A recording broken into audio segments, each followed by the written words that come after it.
Pessoal, então na aula anterior nós estávamos começando a falar sobre o processo de contração muscular, né?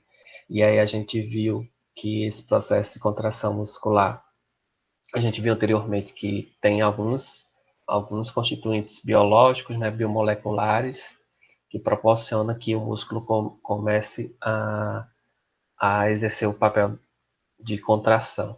E a gente viu a estruturação do do músculo, né? A gente viu que esse músculo ele tem uma composição em fibras, cada fibra é constituída por 1.000 fibrilas, e cada 1.000 fibrilas a gente vai ter regiões onde vai ser rica em miosina, rica em actina, né?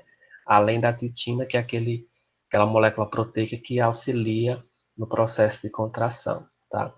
Então, analisando a estrutura da miosina, a gente percebe que a miosina é uma proteína que tem basicamente dois tipos de cadeias. Vão existir duas cadeias consideradas pesadas, né? E quatro cadeias consideradas leves. Essas duas cadeias pesadas é porque elas têm um tamanho maior e elas vão estar configuradas numa relação que a gente chama de alfa-hélice, a mesma do DNA, entrelaçadas, tá? Essas proteínas, na verdade, os aminoácidos vão ficar entrelaçados no formato de alfa-hélice, na região pesada, né? Então, a gente vê as cores aí das cadeias pesadas diferenciando, né? Cada uma vai ter um tamanho específico. Desculpa, cada uma vai estar entrelaçada, né? E essas duas vão ter tamanhos pesados, né? Vão ser consideradas pesadas por causa do peso molecular, que é dado em kilodalton. E aí a gente vai ter também as cadeias leves que estão na extremidade. Observem que essas cadeias leves, elas têm um formato totalmente diferente. Elas são o que a gente chama de proteínas globulares. Essas proteínas globulares, elas estão com esse formato porque é a partir delas que vai acontecer o processo de encaixe, processo de contração com a actina, certo? Nesse caso aí, a gente está vendo nessas cadeias pesadas, né, os sítios de ligação. Então, a gente tem sítios de ligação para a actina, em verde, e sítio de ligação para a ATP. Essa cadeia leve, ela vai ter esses sítios de ligação, essas cadeias, e aí a gente tem que entender também que elas vão ter ação de ATPase. O que é isso? Essa própria proteína, ela tem a capacidade de quebrar ATP e gerar ADP, né? Então, ela quebra a molécula da ATP gerando energia, tá? E a gente vai ver que essa energia é necessária para que aconteça uma transformação conformacional da extremidade leve da miosina para poder se encaixar no sítio de ligação da actina, tá? E proporcionar o processo de contração. A gente sabe que quando se tem ATP, existe o quê? Fornecimento de energia a partir dessa quebra. Então, ATP é hidrolisado ou quebrado, produzindo ADP mais pirofosfato, né, um grupo fosfato, que vai ficar livre aí. Então, esse sítio de ligação aí é onde vai acontecer essa quebra da ATP, favorecendo que no outro sítio de ligação a miosina se conecte com a actina, tá? E aí a gente vê que tem tanto esses sítios em cima como embaixo, né? Nas extremidades da cadeia leve, tá? Então a gente vai compreender melhor como é que isso funciona no processo de contração.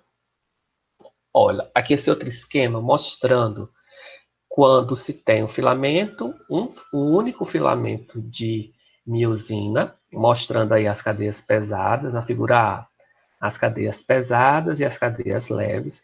Está vendo que é uma conformação diferente. A gente analisa que na extremidade é uma região que tem características de ser a proteína globular, e a cauda, que é onde se encontram as cadeias pesadas, é em alfa-hélice. Aí eu estou analisando apenas um filamento. Uma única molécula, na verdade, de miosina.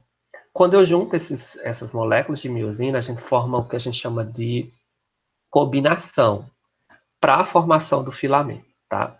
Só repetindo, que eu acabei, acho que ficou até confuso, mas na letra A a gente tem uma única molécula, na letra B a gente tem um filamento, certo? Que é a junção de várias moléculas de miosina. E aí a gente tem, ó, observando que esses filamentos, eles vão ser formados na figura B a partir da junção de moléculas de miosina.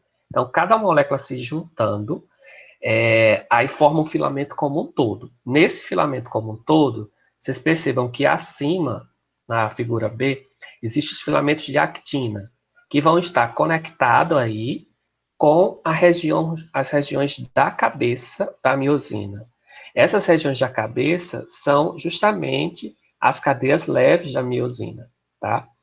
E aí reparem que para essas cabeças elas entrarem em contato com o filamento da actina, tem que ter regiões flexíveis. Essas regiões flexíveis que proporcionam esse movimento de contato da miosina com a actina, né, de interação, a gente chama de dobradiças. E na extremidade aí, onde vai ter a conexão com a actina, a gente chama de pontes cruzadas. Então, cada molécula de miosina, ela tem a possibilidade de fazer até 2 pontes cruzadas, tá? E aí a gente percebe que essas pontes cruzadas, elas vão ter uma distribuição nos dois lados do filamento, e lembrando que abaixo de cada filamento de miosina existe um filamento de actina, justamente para proporcionar o processo de contração. A contração, o que é que vai ser em resumo, em termos de resumo molecular? Nada mais é do que a interação entre a cabeça da miosina com o sítio ativo da actina, tá? Então, esse processo de contração vai ser em encontro dessas moléculas, lógico, mas num nível molecular, mas que se estende no nível macroscópico, né? No nível macroscópico, porque, na verdade, são vários filamentos de miosina, milhares de filamentos de miosina, juntamente com milhares de filamentos de actina para proporcionar o processo de contração.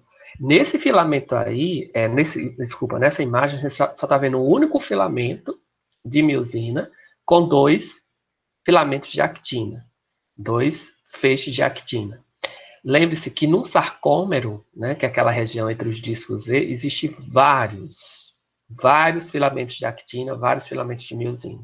Tá? Aqui é só para mostrar a nível molecular como é que isso acontece em detalhes. E aí, analisando, aqui a gente está vendo a estrutura, nós vimos a estrutura da miosina. Então, é necessário a gente entender como é que está a estrutura da actina para poder entender como acontece esse processo de interação e, consequentemente, esse processo de contração. O filamento de actina, ele é um pouco mais complexo, ele tem uma distribuição mais complexa. Ele vai ter uma região formada por proteínas do tipo actina, mas com a configuração diferenciada, que a gente chama actina do tipo F. Vai ser esse filamento aí que está mais clarinho na imagem. A gente vai ter esse filamento de actina F envolvido com outro filamento que para compor a actina, chamado de tropomiosina, ou complexo de tropomiosina, ou proteína tropomiosina, tá? E essa tropomiosina é outra proteína que se enrosca, digamos assim, com a actina F, para formar a actina total. Percebam que conectado logo acima, né, a gente tem aí os complexos de troponina. A troponina é outra proteína, na verdade ela tem 3 sítios de ligação, a gente chama de proteína globular também, que ela tem um formato arredondado. Cada bolinha dessa aí representa um sítio de ligação. A gente vai ver que esse sítio de ligação, um sítio vai estar ligado com a tropomiosina, certo? Outro sítio vai estar sendo liberado, digamos assim, vazio, porque esse sítio de ligação ele vai se ligar com o cálcio, que a gente vai ver, e outro local aí, outro sítio de ligação se conectando com a actina F. Mas não se preocupe que eu vou mostrar outra imagem mostrando melhor.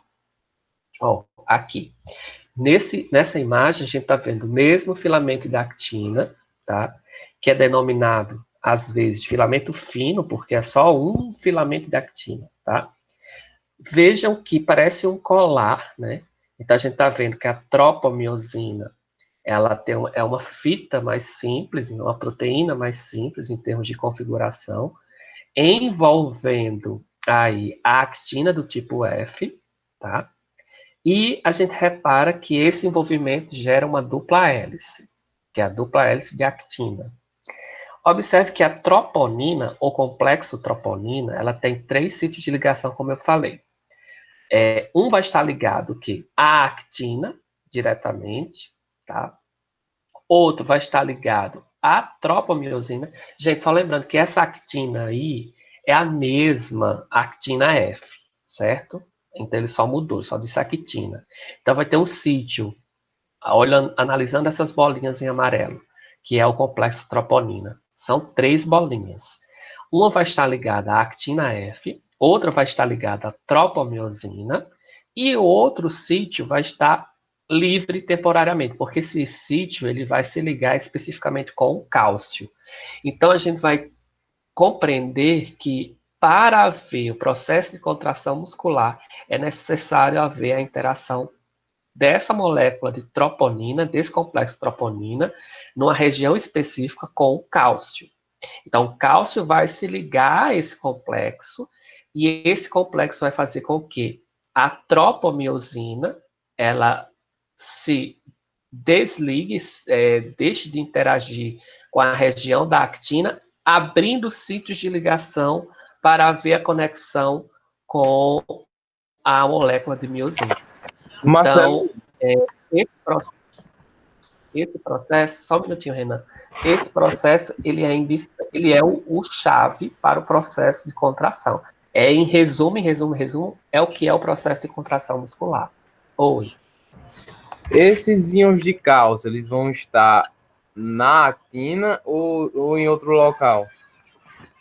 Não, a gente vai ver que esses íons de cálcio, eles vão ser liberados lá pelo retículo sarcoplasmático, certo?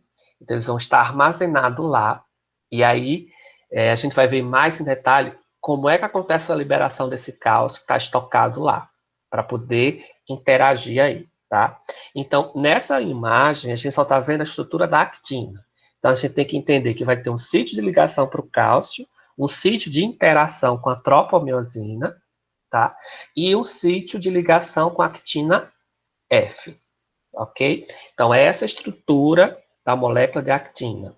Então, a gente está vendo a estrutura da molécula de actina juntamente com a estrutura da molécula de miosina. Então, as cabeças da miosina é que vão se ligar a esse sítio aqui que vai se expor, tá? Que é o sítio de conexão com a miosina, que não está mostrado ainda aí, tá? Não está evidenciado ainda aí. Mas eu já adianto que esse domínio que está conectado com a actina, que aí vai favorecer que ele se conecte com o sítio ativo da miosina, tá? Mas não se preocupe, a gente vai ver mais em detalhes. Eu quero só que vocês entendam essa estrutura molecular. Reparem, ó, outra imagem mostrando o estágio de repouso antes do processo de contração. Então, a gente já está vendo aí, nessa figura maior, em cima, no lado superior, a estrutura da actina, tá? E logo abaixo a gente está vendo a cabecinha da miosina, tá? Que é a cauda da miosina. Na cauda da miosina, na figurazinha rosa, aí a gente está vendo uma região em verde. Essa região em verde é o sítio de ligação com o complexo da troponina, tá? Lá abaixo, a gente está vendo em detalhes, né, como é que vai acontecer isso. Na actina, a gente está vendo que esse complexo troponina, ele vai ter o sítio de ligação com a actina, que vai ser o mesmo sítio de ligação para a miosina, tá? A gente está vendo outro sítio de ligação para a tropomiosina, né? E a gente está vendo o sítio de ligação para a actina, tá? E esse sítio de ligação para a actina, obviamente, ele vai estar onde? Na região da cabeça da miosina. Então, a gente está vendo em detalhes que vai existir um sítio de ligação para a miosina, mas quem impede esse contato aí, direto da actina com a miosina, é o complexo troponina, tá? Vejam em detalhes que apenas uma região, apenas um sítio da troponina, que vai estar conectado com o sítio para a ligação da miosina na actina. Ele impede essa ligação. No processo de relaxamento muscular, esse complexo troponina, ele vai estar inibindo o contato da cabeça da miosina com o sítio de ligação na actina. Em outras palavras, só vai haver processo de contração quando há uma interação da miosina com a actina nesse sítio de ligação, ok? Aí a gente está vendo o que acontece em repouso, no músculo em repouso. Alguma dúvida até então?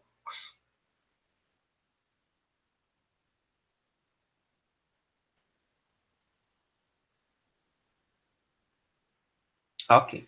Prosseguindo. Olha, a gente já vê aqui a participação do cálcio. Por que eu falei que o cálcio é importante no processo de contração? Porque ele favorece, ele é o ativador do processo de contração. A gente está analisando aí que o cálcio também tem um sítio de ligação ao complexo troponina, tá? Quando ele se liga nesse complexo de troponina, ele vai remover as moléculas de tropomiosina, proporcionando a liberação dos sítios de ligação da actina com a cabeça da miosina. Então, quando o cálcio é liberado lá pelo retículo sarcoplasmático, está envolvendo as fibras musculares, esse cálcio vai interagir com o sítio específico do complexo troponina, proporcionando a ativação, a exposição dos sítios de ligação da actina com a miosina. É como se fosse uma fita que ela está inibindo aí esse sítio de ligação, mas quando o cálcio chega, o cálcio afasta essa fita e acontece o processo de interação entre a miosina com a actina. Esse cálcio, de onde é que ele vem? Ele vai estar armazenado no retículo sarcoplasmático. A gente vai ver mais na frente, no processo de excitação, como acontece. Ele vai estar armazenado lá e ele vai ser liberado apenas quando acontecer o processo de despolarização da fibra muscular. Quando acontece o processo de despolarização da fibra muscular, esse cálcio é liberado para as miofibrilas, vão interagir nesses sítios da troponina, proporcionando a ligação entre a actina e a miosina e acontecendo o processo de contração muscular. Por que que o cálcio vai estar armazenado? Porque se ele ficasse livre, nossos músculos iriam estar sempre se contraindo, tá? E aí a gente vai ver que para acontecer o relaxamento muscular, esse cálcio precisa voltar para o retículo sarcoplasmático. Então ele sai do retículo para acontecer o processo de contração. Ele volta para o retículo para acontecer o processo de relaxamento muscular. O que acontece no processo de contração? Miosina se encaixa com a actina no sítio específico. O que acontece no processo de relaxamento muscular? Miosina desconecta do filamento de actina. E o complexo troponina impede essa ligação, tá? Fazendo com que aconteça o processo de relaxamento muscular. Aqui tem um GIF mostrando a atuação do cálcio, tá? Então, o cálcio vem, é liberado pelo retículo sarcoplasmático, se conecta no complexo troponina, proporcionando o quê? A exposição dos sítios ativos com o filamento de actina, desculpa, de miosina logo abaixo. Vejam que na cabeça da miosina existe o quê? Moléculas de ATP. É interessante que essas moléculas de ATP é o que vão fazer com que aconteça uma modificação estrutural. Esse filamento, essa cabeça da miosina, ela vai estar, depois que há a quebra de ATP, pronta para se encaixar na actina. Tá? Essa molécula de ATP é um ativador para a mudança conformacional para que aconteça o encaixe no processo de contração. Quando esse cálcio é liberado, né, esse cálcio é liberado, quando esse cálcio retorna ao retículo sarcoplasmático, esse músculo fica relaxado. O que é que vai acontecer com a miosina? Vai se desconectar da actina, voltando ao seu estado normal. Para ela voltar a se encaixar com a actina, tem que haver fornecimento de ATP, lá na molécula de miosina. Quem é que fornece esse ATP? Esse ATP vai ser um cíclico. Vejam, à medida que há fornecimento de ATP para a miosina, a cabeça da miosina quebra esse ATP, o que é que vai sobrar aí? ADP, né, mais um grupo fosfato. Fica lá no meio. Quando acontece o processo de relaxamento,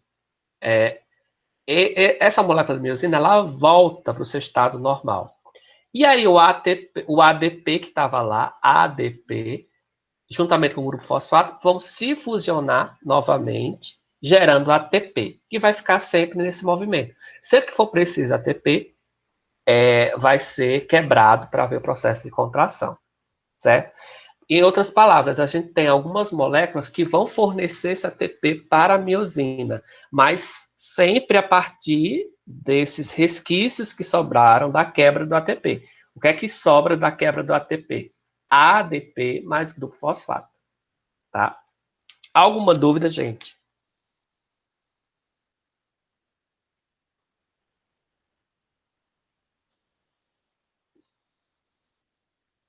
Nessa imagem, a gente está vendo que para acontecer o processo de contração, como eu falei na aula inicial, na semana passada, né, semana retrasada, na verdade, o que acontece? Para haver o processo de contração, precisa haver propagação do impulso nervoso. O impulso nervoso, a gente vai ver que ele vai percorrer as fibras nervosas, as ramificações nervosas, que essas ramificações vão se conectar aos músculos, às fibras musculares.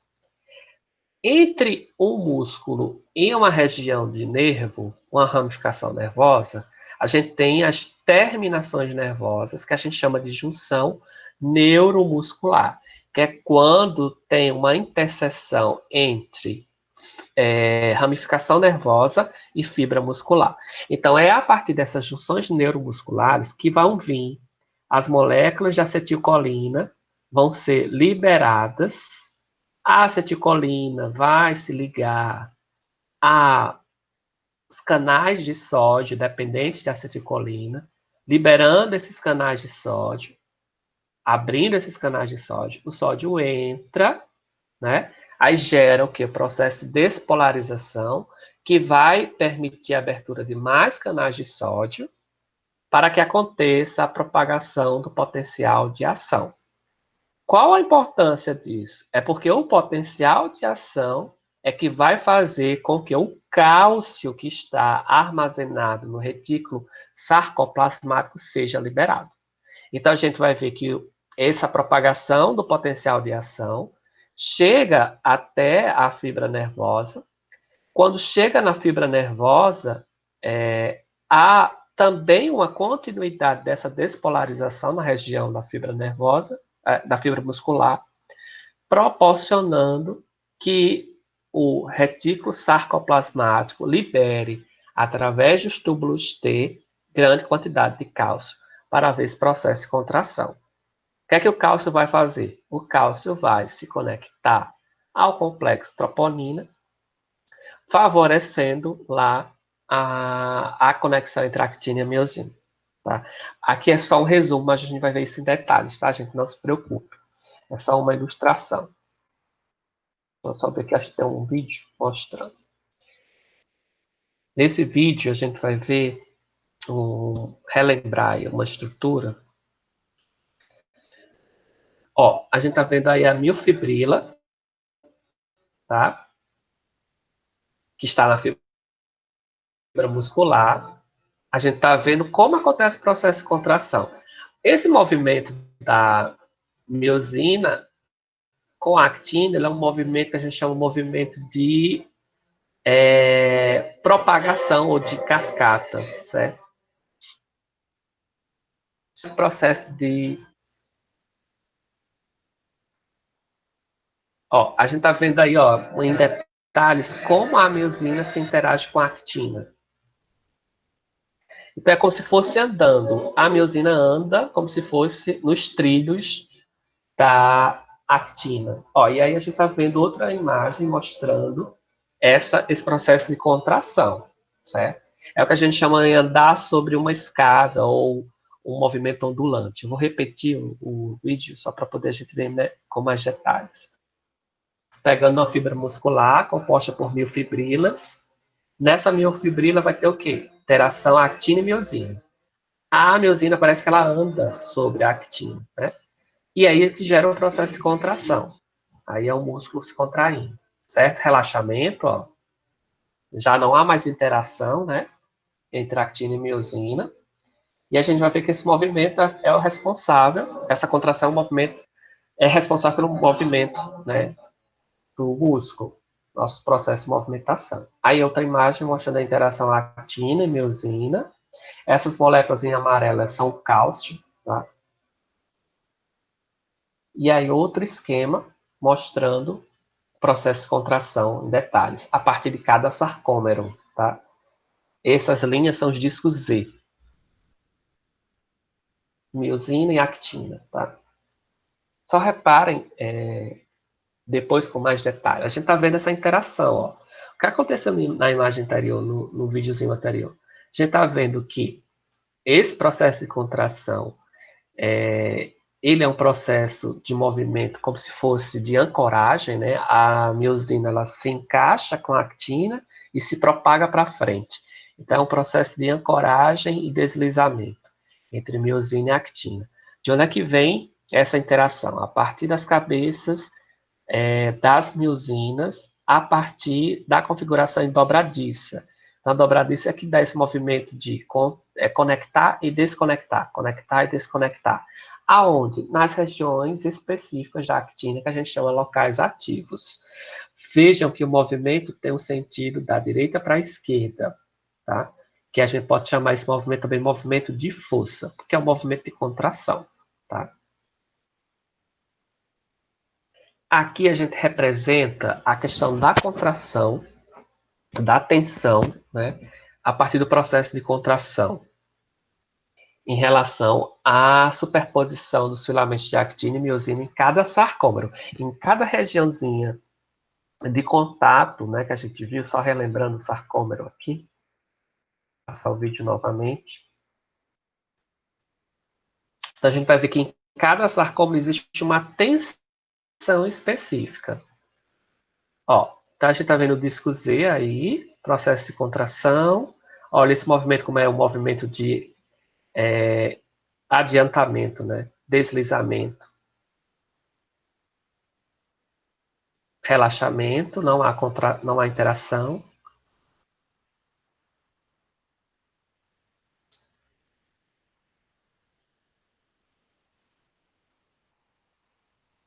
Aí outro esquema mostrando a participação das moléculas de cálcio, que é o cálcio que vai favorecer esse processo de contração, além de moléculas de ATP. Gente, então aqui a gente está vendo o quê? Sarcômero. Então, cada processo de contração vai interferir, só vai ser executado a partir de cada sarcômero. Cada sarcômero que a gente chama de zona de tensão, tá? Como é que a gente pode representar essa zona de tensão? Ou a relação comprimento e tensão. É mais fácil a gente começar a interpretar esse gráfico pela figura D, certo? No D, o que é que a gente está vendo? A gente tem uma relação entre comprimento e tensão, né? Então, na figura D, o que acontece em termos de comprimento do sarcômero? Não vai ter interação entre actina e miosina. Se a gente for analisar na figura D em cima, a gente vê que as moléculas de miosina que estão aí tracejadas não interagem com as linhas pretas, que são as moléculas de actina. Tá? Então, a gente tem uma relação de tensão muito baixa, né? Praticamente zero, em relação ao sarcômero. Quando a gente vai para a figura C, né, a letra C, a gente percebe que essa tensão ela sobe muito rapidamente, ela chega aí quase a 100%, né? 100% do processo de tensão, da quantidade de tensão, porque, e percebam que não há uma interação ainda total. Mas o que acontece a nível de sarcômero? A miosina ela já está muito bem tensionada a partir da interação com a actina. Então, esses filamentos de miosina e actina, eles começam a ter uma tensão maior, porque está havendo esse processo inicial de interação. Na figura B, a gente tem praticamente todas as moléculas de actina e miosina totalmente interagindo, que, em termos de tensão, continua a mesma. Então, C e B, a gente vai ter uma faixa de tensão de 100%, que é onde acontece o quê? O processo de contração. É bem óbvio da gente analisar isso quando você está pegando um peso. Quando você pega um peso, o primeiro músculo do seu braço que vai se tensionar, que a gente consegue ver de uma forma melhor, é o bíceps, né? Então a gente percebe logo, tanto o bíceps como a região do antebraço, sofrendo esse processo de tensão. Então, quando você está pegando um peso e elevando esse peso, subindo esse peso, esse processo de tensão está aumentando. É como se ele fosse do D para o C rapidamente, quando você pega o peso e sobe. Se você subir mais um pouco o peso, não vai fazer diferença na tensão. A tensão vai ser a mesma, porque já foi dada anteriormente. Então, vai ficar como se fosse a letra B. Quando você baixa esse peso, o que vai acontecer? Esse músculo vai começar a sofrer relaxamento.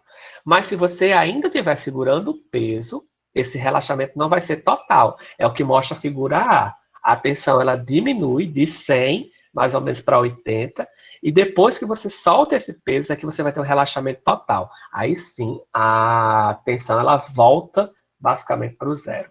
Tá? Então, é só uma relação entre processo de contração e relação com a tensão em cada sarcômero. O que é a tensão? É a pressão dada a partir da interação entre actina e miosina. Tá? Aqui, só para a gente finalizar esse nosso encontro, nessa primeira parte, lógico, a gente tem alguns tipos de fibra, né, do músculo. A gente tem a fibra de contração lenta e as de contração rápida. As de contração lenta, elas são menores, elas são muito vascularizadas, ou seja, muito irrigadas com sangue. Tem muitas mitocôndrias que elas vão ser fornecedoras de muito ATP, né? Tem um metabolismo basicamente aeróbico, ou seja, precisa de oxigênio, nesse caso as fibras de contração lenta, tá? E são resistentes à questão da fadiga, porque a gente sabe, eu não sei se vocês lembram, mas no metabolismo aeróbico, a gente praticamente não tem muita produção de piruvato. Esse piruvato é imediatamente canalizado lá para o ciclo de Krebs para ser metabolizado. No metabolismo anaeróbico, a gente vai ter um acúmulo de piruvato. Aí é diferente. Nas de contração lenta, nas fibras de contração lenta, elas vão ser mais resistentes à fadiga porque não tem muito piruvato. Se tem muito piruvato acumulado, como no caso da contração rápida, elas são menos resistentes à fadiga. Por quê? Porque o metabolismo das fibras de contração rápida é um metabolismo anaeróbico, tá? Então, a gente não vai ter aquela continuidade das cadeias, das vias metabólicas. O piruvato, ele tende a se acumular no músculo, e por isso que tende essas fibras a fadigarem mais rapidamente. O que é fadigar? É não ter a resistência, né, suficiente para exercer aquele movimento por muito tempo. A gente sabe, por exemplo, qualquer atividade física, o músculo tem um tempo lá. Você não pode ficar fazendo uma repetição do exercício infinitamente, né? Porque você não aguenta. Então, porque as fibras musculares elas não são feitas para ter essa atividade prolongada. Ela precisa ter o que a gente chama de fadiga, né? Que é o tempo de recuperação do músculo, para começar de novo o processo de contração. Quando a gente pega aí as atividades físicas, porque é importante ter essa pausa, né? Entre as séries, entre as atividades, para poder fornecer o restabelecimento das condições necessárias para reiniciar o processo de contração. A fadiga é quando se tem muito acúmulo de piruvato e o músculo ele não vai exercer aquele processo de contração. Ele está cansado, digamos assim. E ele precisa de um tempinho para se regenerar. E regenerar no termo de estar apto a desenvolver o processo de contração. As fibras de contração rápida, elas são diferentemente das lentas, elas são maiores, elas têm uma grande quantidade de retículo sarcoplasmático, é maior. Por quê? Porque se tem um retículo sarcoplasmático maior, consequentemente vai ter o quê? Maior concentração de cálcio. Se é uma fibra de contração rápida, precisa de mais cálcio, porque a gente sabe que o cálcio está lá diretamente ativando o processo de contração. Tem menos sangue, tá? Tem menos número de mitocôndrias e tem um metabolismo anaeróbico. Essas de fibras de contração rápida, elas têm um metabolismo anaeróbico porque nem sempre a glicose vai estar, o oxigênio vai estar disponível para ver o processo de oxidação da glicose, tá? Então, aí, nessa situação, tem que haver o processo de contração de forma rápida, mesmo se não tiver oxigênio suficiente, tá? E elas têm a diferença em termos de coloração. A coloração avermelhada caracteriza as fibras de contração lenta e a de coloração branca, a de contração rápida. Aqui a gente está vendo os dois tipos de fibra a partir de uma micrografia, mostrando a micrografia do tecido muscular. Que aí a gente vê fibras em vermelho, tá? É mais escuro, e fibras em branco, mostrando a contração rápida, né? Correlacionando com a contração mais lenta.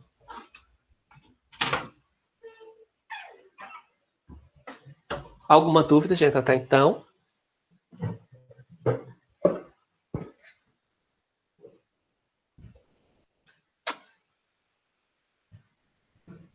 Gente, eu queria o feedback para poder a gente ver essa parte da excitação. Queria que vocês me Ei, dissessem. Marcelinho, só uma dúvida conceitual. Por que se chama cadeias leves e cadeias pesadas? Em relação às fibras? Sim, daquela lá de miosina. Não, lá da miosina. É em relação ao peso mesmo. Geralmente essas cadeias pesadas, elas têm um peso molecular maior, certo? O peso da proteína é maior. Essas leves, elas têm um peso menor, tá? Isso é com base no tamanho, na questão do coeficiente de densidade, que a gente chama, dado em kilodalton, né, que é uma unidade para a gente medir a massa da proteína, digamos assim, tá? Aí, uma outra dúvida. Naquelas caudas, né? Você tem essas cadeias? Ou é só na fibra de miosina? Não entendi essa pergunta. Volta lá no slide lá da fibra de miosina.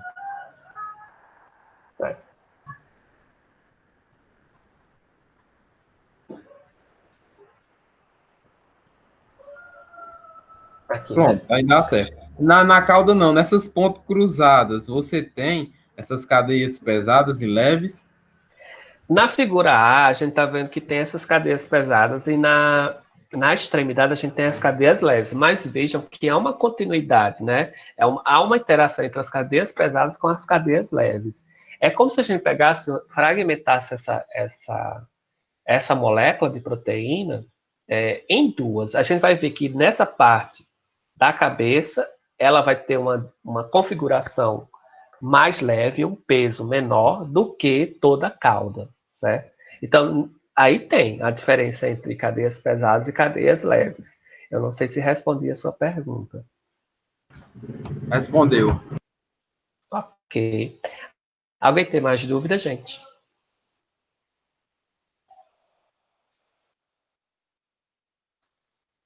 Eu acho que dá para a gente terminar essa parte de excitação do músculo, que nada mais é do que o que eu falei em mais detalhes, certo? Em mais detalhes moleculares.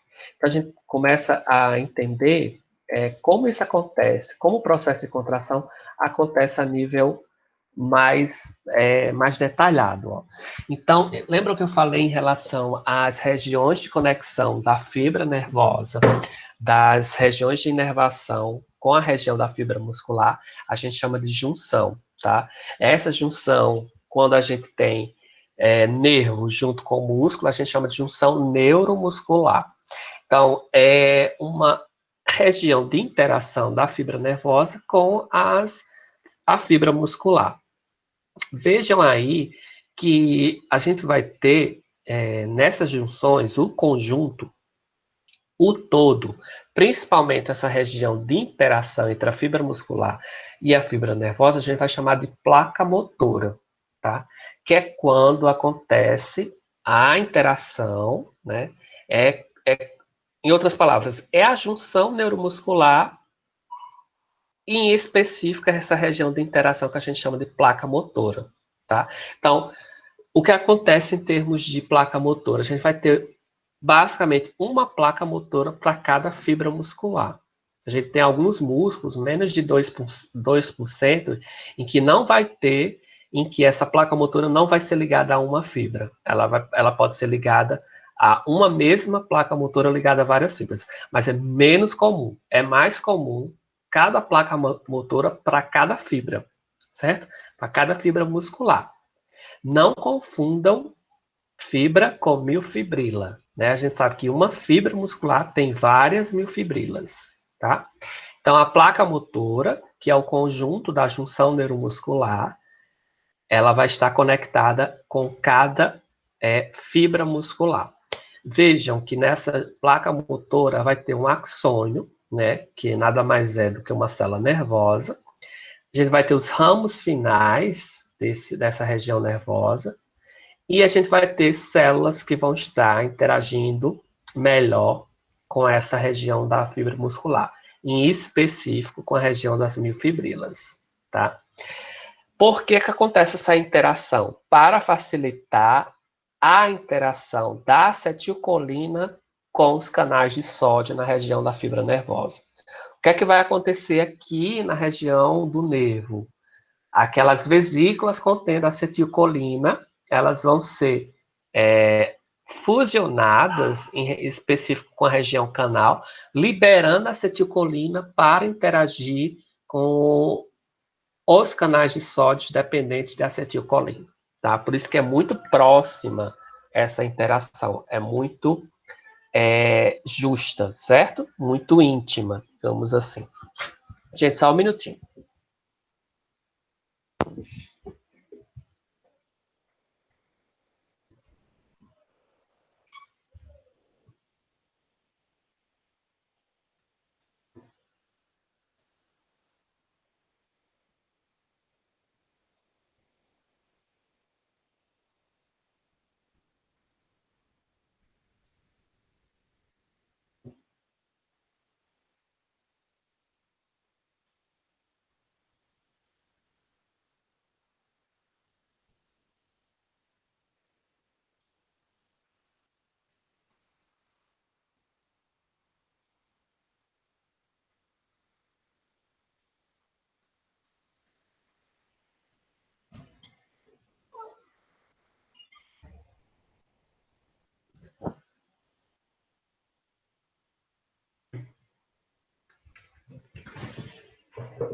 Pronto, aqui a gente está vendo como acontece essa interação. Nessa figura inicial, a gente vê de forma bem geral, né? Que a gente vê em detalhes. Ó. Na junção neuromuscular, a gente vai ter uma região terminal do axônio, que ela também recebe o nome de interação, de região terminal de interação com a goteira sináptica, que a goteira sináptica nada mais é do que a invaginação dessa região terminal com a região da miofibrila, certo? Da fibra nervosa.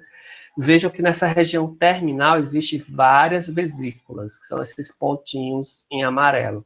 Esses pontinhos em amarelo contêm acetilcolina, e aí elas são chamadas de vesícula sináptica, tá? Logo abaixo existem regiões de interdigitação, que são espaços, né?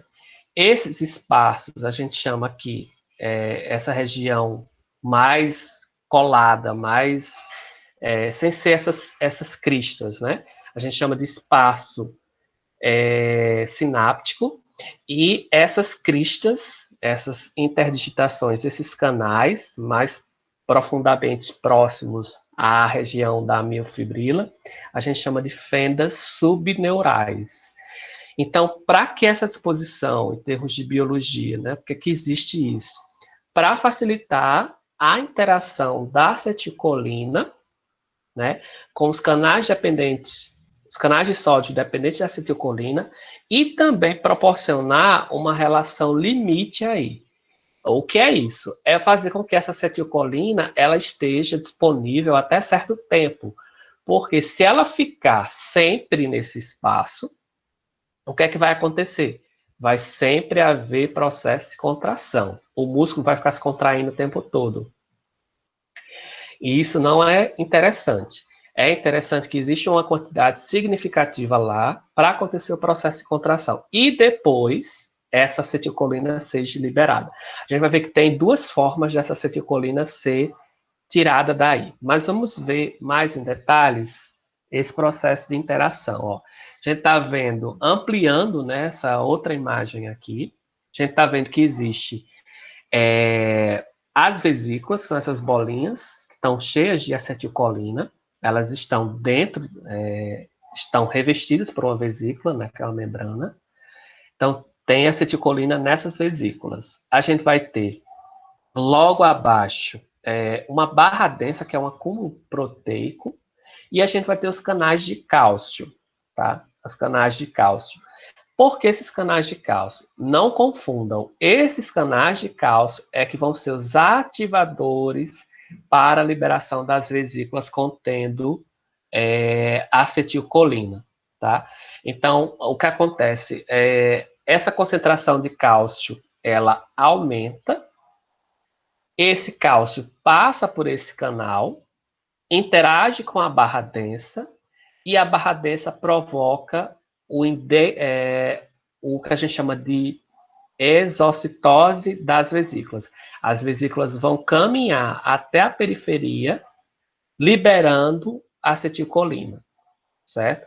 Então, vejam que a gente tem aí locais de liberação, né? Que é onde essas vesículas vieram para a periferia, se fusionaram e liberaram o quê? A acetilcolina.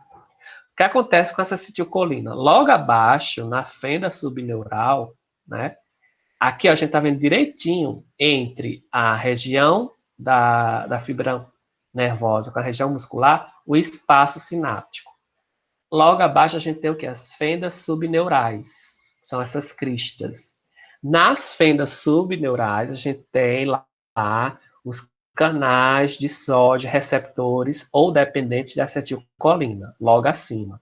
Logo abaixo, a gente tem aquele outro tipo de canal, que é o canal de sódio dependente da voltagem. O que é que vai acontecer com a acetilcolina? Vai interagir apenas com esses canais de sódio dependentes de acetilcolina. Então, nessa região mais acima.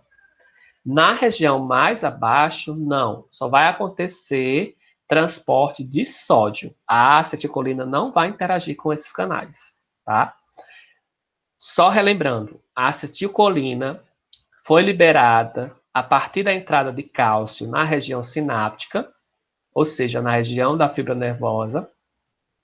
Cálcio interage com as barras densas que provocam o quê? Que essas vesículas sejam encaminhadas para o processo de exocitose, que é a liberação da acetilcolina. A acetilcolina cai no espaço sináptico e vai até as cristas ou fendas subneurais.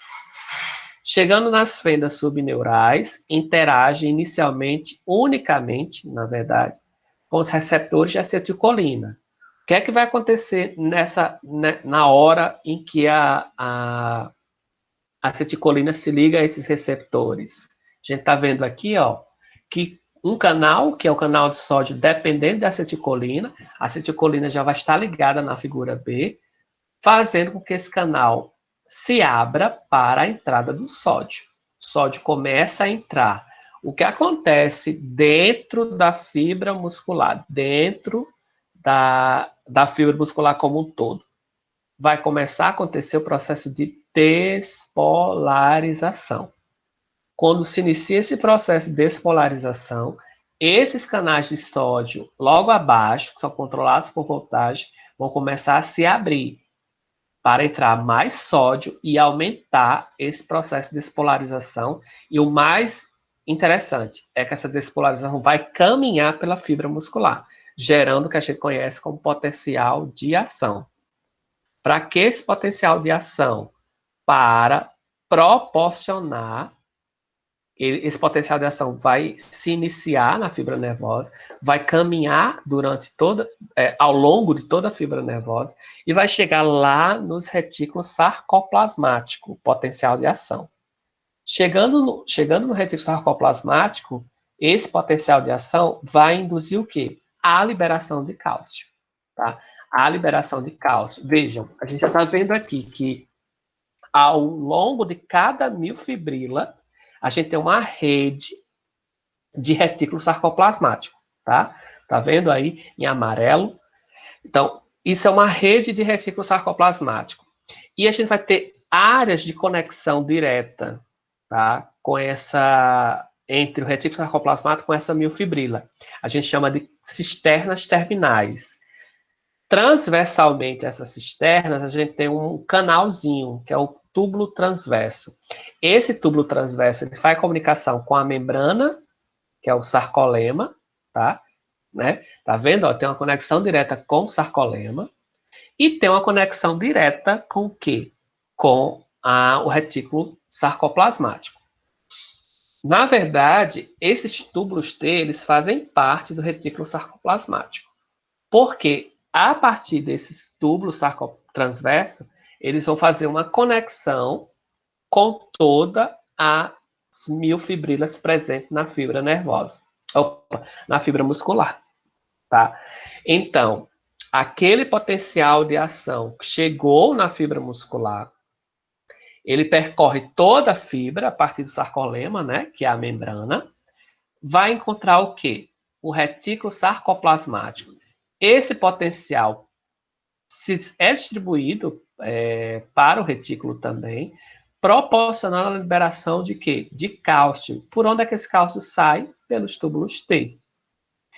Provocando o quê? Processo de contração muscular a partir da interação do cálcio com o sítio ativo lá na região do complexo troponina. Tá? Aqui a gente vai ver que esse cálcio, ele tem um regulador também. Ele vai estar dentro do retículo sarcoplasmático. Ele vai ser liberado quando?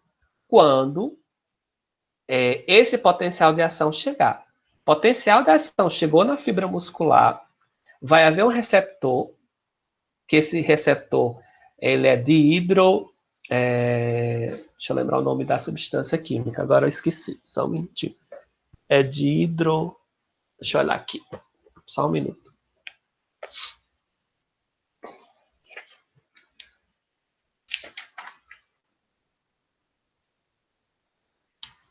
Deixa eu ver.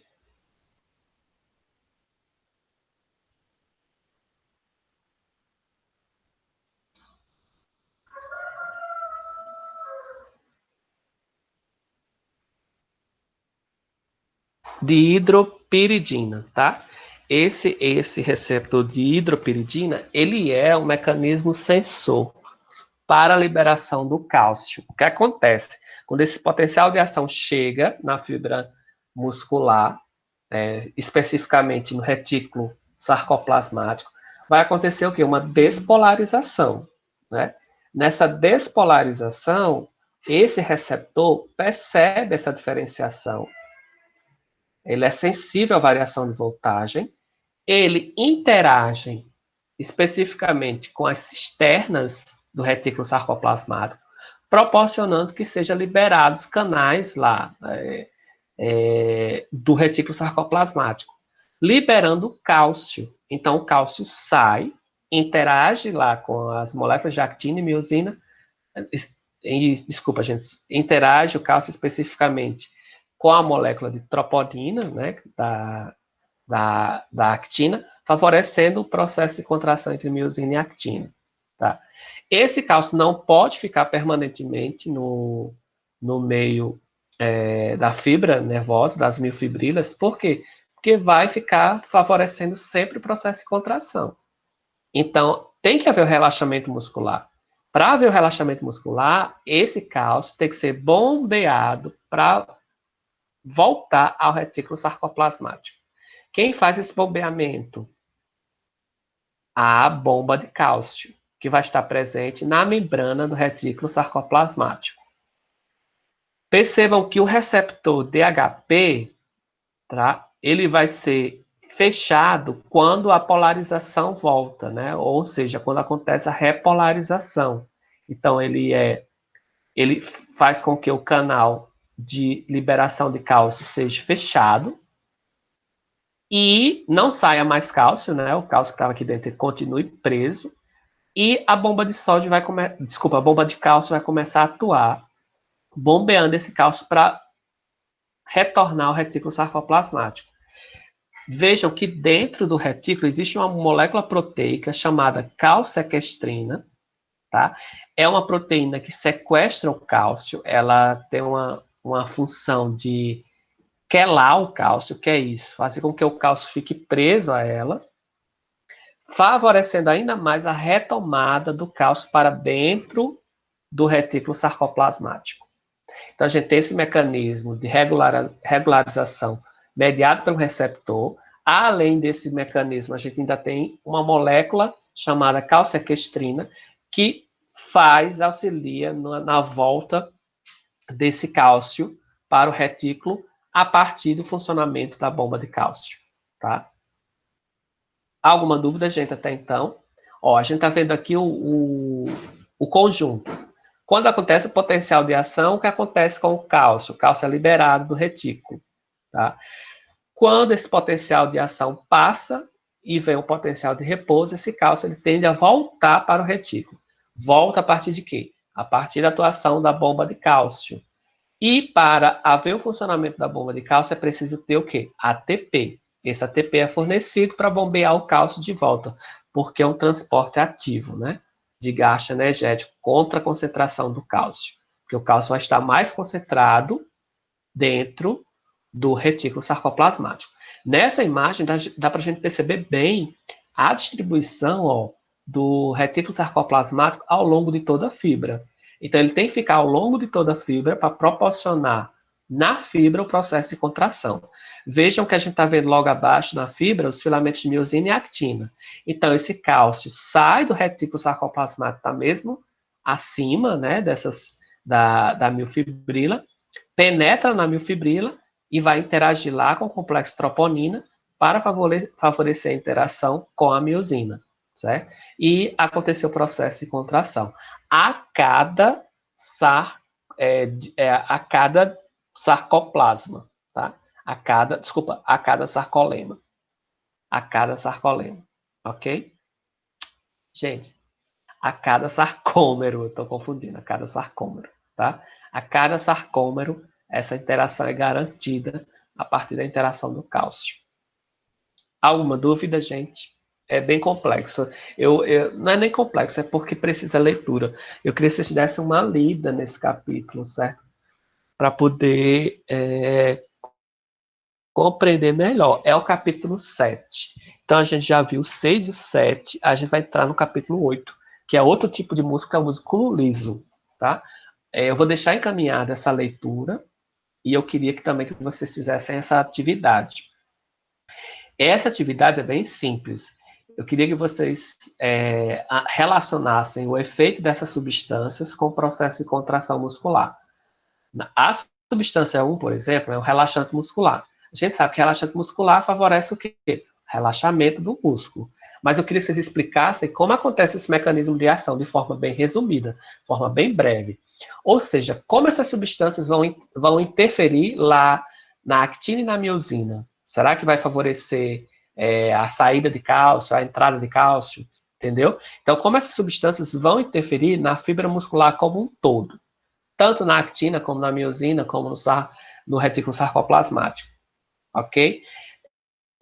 A adrenalina, por exemplo, a gente sabe que a adrenalina ela faz com que a atividade ela fique mais, a atividade metabólica ela aumente. Isso aí vai resultar numa atividade da atividade muscular, que é um processo de contração, tá? Ou não. Geralmente a adrenalina faz com que o músculo relaxe em algumas situações. Bem, isso aí vai ficar a caráter de pesquisa, tá? Vocês vão pesquisar Como a gente vai ter aula só na outra semana, né? Nessa semana que vem, não, na outra. Então vocês vão ter um bom tempo para pesquisar, tá? Alguma dúvida? Até então, queria um feedback aí, só para poder eu... Marcelino, Oi. não é dúvida nem tanto assim em questão ao conteúdo, é mais ao livro, porque o livro que a gente tem, que algum colega mandou no grupo, não lembro qual, ele é bem mais complexo, digamos assim. Aquelas páginas que você pediu para ler da 59 a 61, se não me engano, no nosso, o conteúdo estava bem mais extenso. Não sei se é porque é mais detalhado. Aí, você não tem o seu em PDF, não? Não. Mas eu acho que essa edição. Você tá com ele aí? Só pra gente verificar qual é, porque eu tô. Deixa eu ver aqui na. É Eu acho porque que é, eu acredito que ela esteja com a última edição, aí não tá eu acho que é a organizadinho. 13, não sei. Pera aí, só um minutinho, eu vou olhar aqui na minha pasta, Eu só tenho pra a ver qual é. anterior. Aí dá pra seguir na ordem que o Marcelino pede. Tu pode mandar no grupo, Renan? Por favor. Posso. Obrigada. Pronto, então, Renan, mande. Porque eu nem lembro. Confesso a vocês que eu não lembro qual foi a edição que eu mandei. Deixa eu só tirar a prova aqui. A, Tá bom. a dúvida.